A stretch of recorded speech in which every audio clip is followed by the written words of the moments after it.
Mahesh பொய்யாமொழிக்கு KN இருக்குமே பிடிச்சிக்காது. ஆனால் அவங்க போகிற ரூட்டே டோட்டலாக வேற. அவர் சொல்றதான் செய்ய முடியும், அவர் செய்யறதா சொல்ல முடியும்.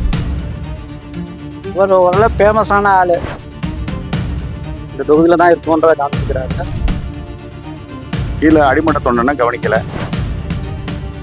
இனிமேல் மாற்றங்களை கொடுப்போமே, இன்னொரு ஆளுக்கு கொடுத்தா அவங்க என்ன மாற்றங்கள் செய்யறாங்கன்னு பார்ப்போம். இப்போ இந்த தொகுதியோட அமைச்சர் கேஎன் நேரு.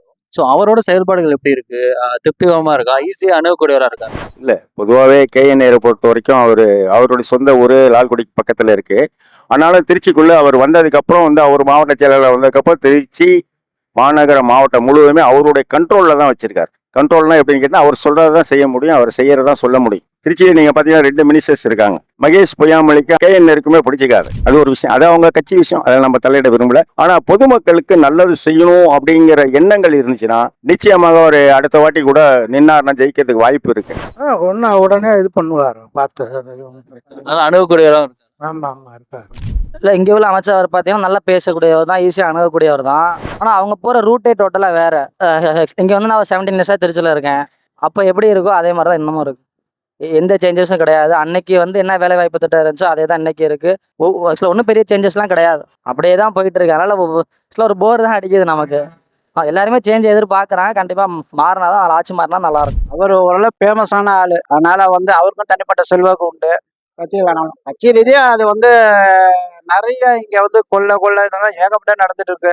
அவர் வேலையை பார்த்துட்டு இருக்காரு, அவ்வளோதான். அவர் தனிப்பட்டு நம்ம விமர்சனம் பண்ற அளவுக்கு ஒன்றும் இல்லை. தொகுதிக்கு பெருசா எதுவும் பண்ண நினைக்கிறீங்களா? எப்படி? அவரை பொறுத்தவரை நிறைய பண்ணணும். அவரும் வயசாயிடுச்சு, அவரால் முடிஞ்சதை அவர் செய்யறாரு.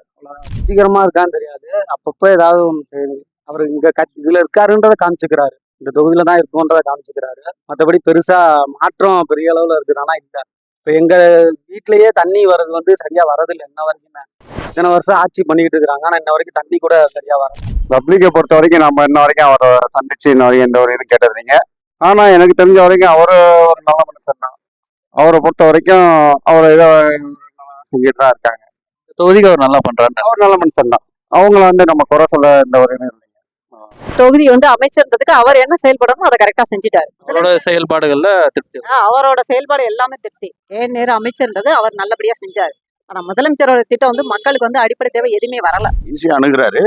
ஆனா இன்னும் கொஞ்சம் நல்லா பெட்டரா தான் பார்க்கணும். கீழே அடிமட்ட தொண்டனை கவனிக்கல. கீழே இன்னும் நிறைய ஒர்க் பண்ணணும், ஃபீல்டு ஒர்க் நிறைய பண்ணணும். பண்ணா அப்படின்னா ஜெயிச்சிருவாரு. அவரது நல்லா தான் இருக்குது. இங்கேதான் அவரோட தொகுதிக்கு அவர் நல்லபடியா செய்யறாங்க.